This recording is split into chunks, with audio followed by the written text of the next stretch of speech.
ወገኖቼ እኛ ኦርቶዶክሳውያን እግዚአብሔርን ስለማዳን ጸጋው ጠርጥነነው እንዳይመስላችሁ ይልቁኑ ራሳችንን ስለማናምነው ነው። መዳንን የሚወስነው ባመንነው እምነት መጽናታችንን፣ በጀመርነው ምግባር መቀጠላችንን፣ በሰራነው ትሩፋት ማሳደጋችን ላይ ነው እንጂ የሚመሰረተው አምነሃል በቃይ መጽሐፍ ቅዱስ ብሎ ያውቃል። የትኛው መዳን ነው ካላችሁኝ በመጨረሻው ዘመን ሊገለጽ ዘንድ የተዘጋጀው መዳን እንዲበቃ ጽናት፣ ሁለተኛስ ማድረግ የሚደረግ ነገር አላያችሁ። ይሄ ነው ድነና የዳንን ነው እንድናለን የምንለው ወገኖቼ መዳናችን በማመን ብቻ አንዴ ተፈጽሞ ያበቃ ቢሆን ኖሮ እነዚህን በስካር አይሁን በመዳራት አይሁን በዘፈን አይሁን እያለ መግለጽ ለምን ያስፈልገዋል? አያችሁ የራሳችሁን መዳን ፈጽሙ የሚለው ቃል በማመን ብቻ ሳይሆን ይልቁንም በእምነት በመጽናት በምግባራት በማሸብረቅ በትሩፋት በማጌጥ እስከ መጨረሻው በመጽናት የሚፈጸም እንጂ አምኛለሁ ድኛለሁ ተብሎ የሚፎከርበት አይደለም። አንድ ሊቅ እንዲህ ይላል፣ ማመን ችግኝ እንደመትከል ነው ይላል። መተከል ብቻ በቂ እንዳልሆነ በመድህኑ ማመን ብቻ በቂ አይደለም ይላል። ለችግኙ መንቀል መጽደቅ፣ ውሃ ማጠጣት፣ ከአረም መጠበቅ፣ ከንፋስ መከላከል፣ መንከባከብ እንደሚያስፈልግ በመድህኑ ያመነውን መዳናችንን ለመፈጸም ኃጢአት ከሆነ ከአረም ነገሮች እየተለየ በፈተናዎች ሁሉ እየጸና የእግዚአብሔርን ቃላትና የሚያሳድጉንን መንፈሳዊ እድገቶቻችን የሚጨምሩልንን ምስጢራተ ቤተ ክርስቲያን በመሳተፍ እናድጋለን፣ መዳናችንን እንፈጽማለን እንጂ ማመን ብቻ በቂ ነው ማለት አይደለም ይላል ሊቅ። መተከል ብቻ በቂ እንዳልሆነ በመድህኑ ማመን ደግሞ በቂ አይደለም። ለዚህ ነው የራሳችሁን መዳን ፈጽሙ የሚል። አንዳንዶች በጣም የሚገርም ሐሳብ ያነሳሉ።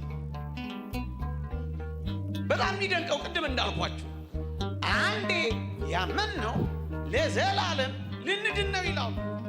ስለዚህ ቅድም እንዳልኳችሁ ኃጢአት እንኳን ብንሰራ መዳናችን የማይቀር ነው ይላሉ። ቅድም እንዳልኳችሁ ቃል በቃል ከነሱ መጽሔት ላይ ነው ያነበብኩላችሁ። አማኝ የትኛውም ድካም እንኳን ቢገኝ አይኮነንም ብለው የሚለፈልፉላችሁ ወገኖቼ ሳምን ብቻ ድኛለሁ የሚሉን ካለፈው ብቻ ቢሆን እሺ፣ ግን ገና ከሚመጣውም ኃጢአት ማለታቸው መሆኑ እኮ ነው ከባድ ይሆን። ምን ማለታቸው እንደሆነ ታውቃላችሁ?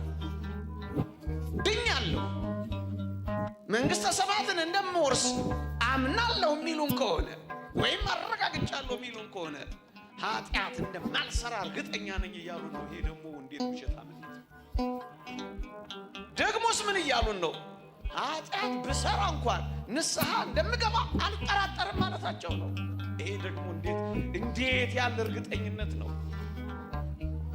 ደግሞስ ንስሐዬን በፍጹም ተቀባይነት እንዳለው አውቃለሁ ማለታቸው እኮ ነው። ይሄ ምንኛ ድፍረት ነው!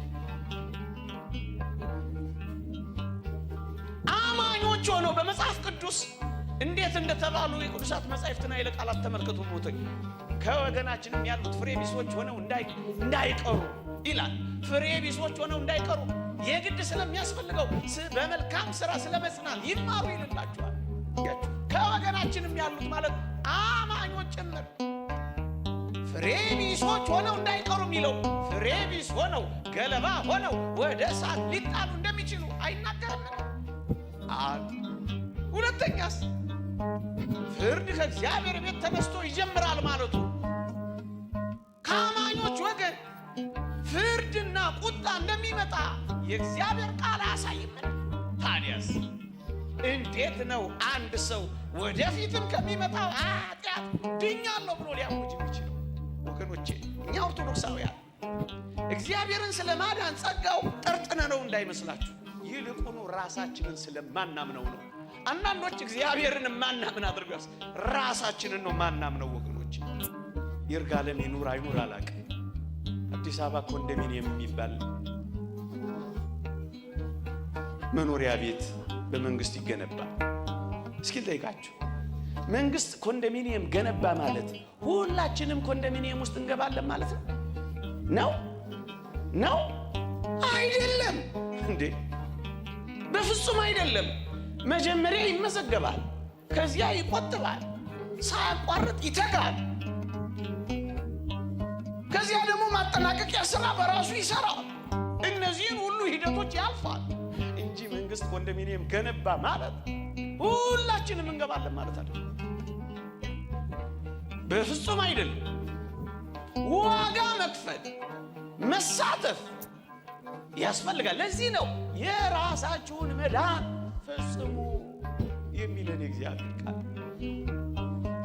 አስታውሳለሁ በልጅነት በሰንበት ትምህርት ቤት ከአንድ ሰው ጋር ተወያይተን ነበር በዚህ ርዕሰ ጉዳይ እና ምን አለን?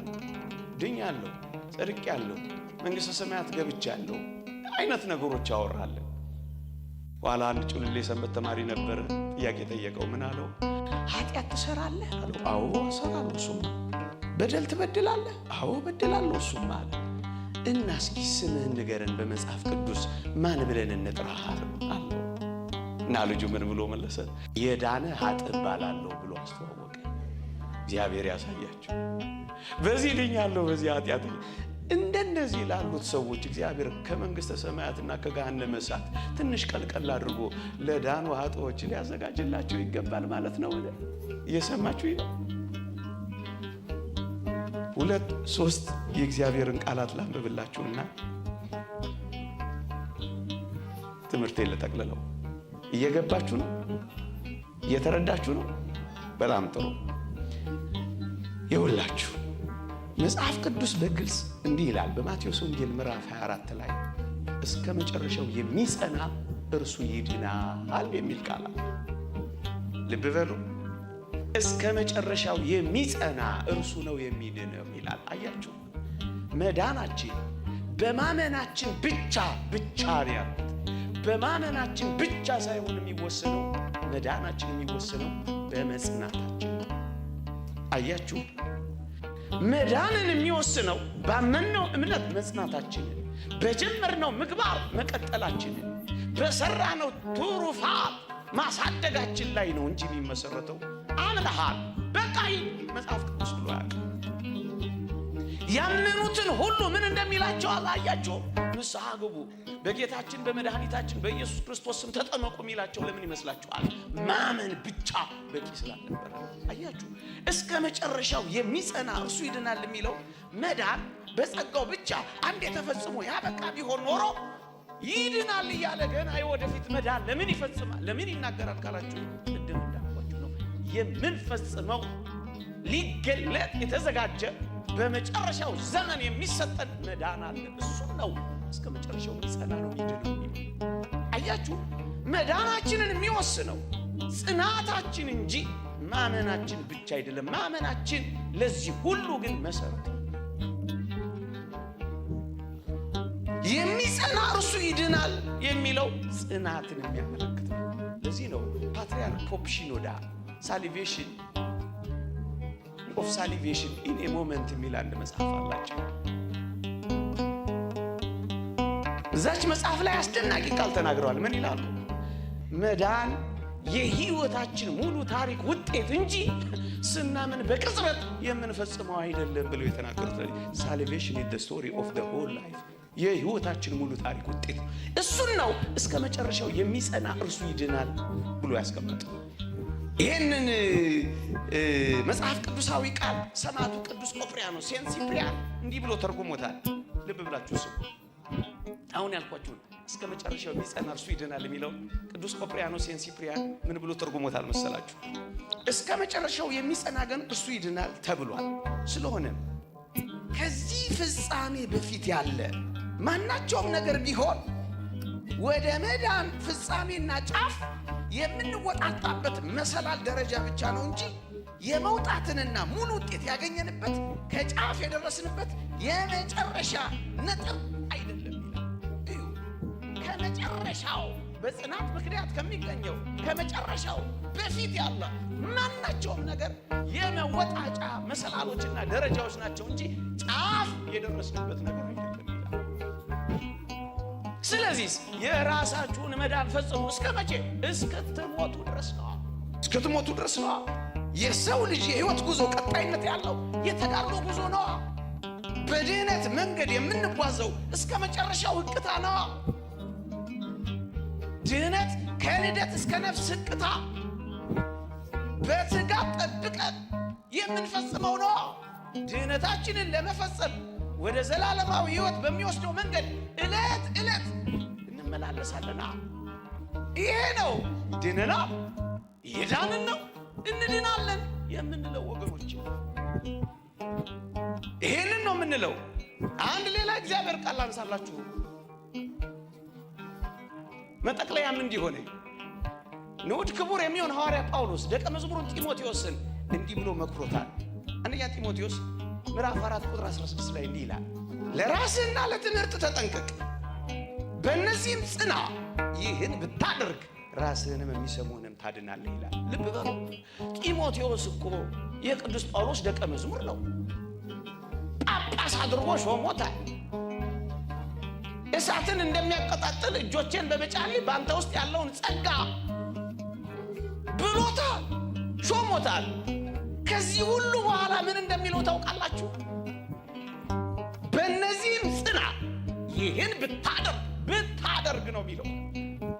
ያመነ ብቻ ከሆነ ለምንድን ነው ብታደርግ የሚለው? ለምንድን ነው ጽና የሚለው? አንዴ አምኖ የተፈጸመና ያበቃ ከሆነ ስለ ማድረግና ደግሞም በዚያ ስለ መጽናት ለምንድን ነው የሚሰብከው? አያችሁ፣ እያንዳንዱ የራሱን መዳን ለመፈጸም ድርሻውን ስለሚወጣ እነዚህን ብታደርግ ደግሞም ብትጸና የሚለው ቃል ይሄን ነው የሚያሳየው። ቀጠል ያደርግና ራስህንም የሚሰሙህንም ታድናለህ ይለዋል። የትኛው መዳን ነው ካላችሁ፣ በመጨረሻው ዘመን ሊገለጽ ዘንድ የተዘጋጀው መዳን እንዲበቃ ጽናት፣ ሁለተኛስ ማድረግ የሚደረግ ነገር አለ። ቅድም በጥረትና በትጋት እግዚአብሔር በሰጠን ጸጋ መሰረትነት ላይ ልንፈጽመው የሚገባን ብዬ ነገርኳችሁ። መዳኑን አንዴ በማመኑ ምክንያት ያገኘ ከሆነ ጢሞቴዎስን ታድናለህ እያለ ለምን ስለ ሌላ መዳን ይናገራል ካላችሁኝ፣ ድነናል፣ እየዳንን ነው፣ እንድናለን መፈጸም ስላለበት። ይሄ ደግሞ መሰረት የሚያደርገው በማድረግ ላይ ነው። ማድረግ ደግሞ መስራት ነው፣ ተጋድሎ ነው፣ የሁል ጊዜ ኑሮ ነው፣ የዕለት ዕለት መመላለስ ነው። አንድ ሌላ እግዚአብሔር ቃል የእግዚአብሔርን ፈቃድ አድርጋችሁ የተሰጣችሁን የተስፋ ቃል እንድታገኙ መጽናት ያስፈልጋችኋል ይላል። የሚፈጸመው በጽናት ነው። ምዕመናን፣ የተሰጠን የተስፋ ቃል ምንድን ነው? የመዳንን ተስፋ የሚል ቅድም አላነበብኩላችሁ? የመዳንን ተስፋ የተስፋውን ቃል እንድታገኙ ማግኘት ምን ማለት ነው? ገና እንዳላገኘን አያሳይም፣ እንዳልተፈጸመ አያሳይም። ለዚህ እኮ ነው ንዑድ ክቡር የሚሆን ጳውሎስ እኔ ገና እንዳልያዝኩት እቆጥራለሁ የሚለው እኮ። ለዚህ መዳን ያበቃና የተፈጸመ ከሆነ ለምን ስለ ንስሐ ይሰበካል? ለምን ጉባኤ ይዘረጋል? ለምን ጾም ይጾማል? ለምን ጸሎት ይጸለያል? ለምን ዲያብሎስስ መንጋውን ለምን ይዞራል? እንዳንበሳ ሊውጥ ለምን ያገሳል? ብርቱ የመዳን ጉዞ ውስጥ ይችላል። ሌሎችን በርካታ ቃላትን ባነበብኩላችሁ እንዳይመሽባችሁ ስለምፈልግ ማጠቃለያዎቼ፣ አባ መቃርዮስን አጋንንት ሁል ጊዜ ወደ ጆሮው እየመጡ ምን ይላሉ መሰላችሁ?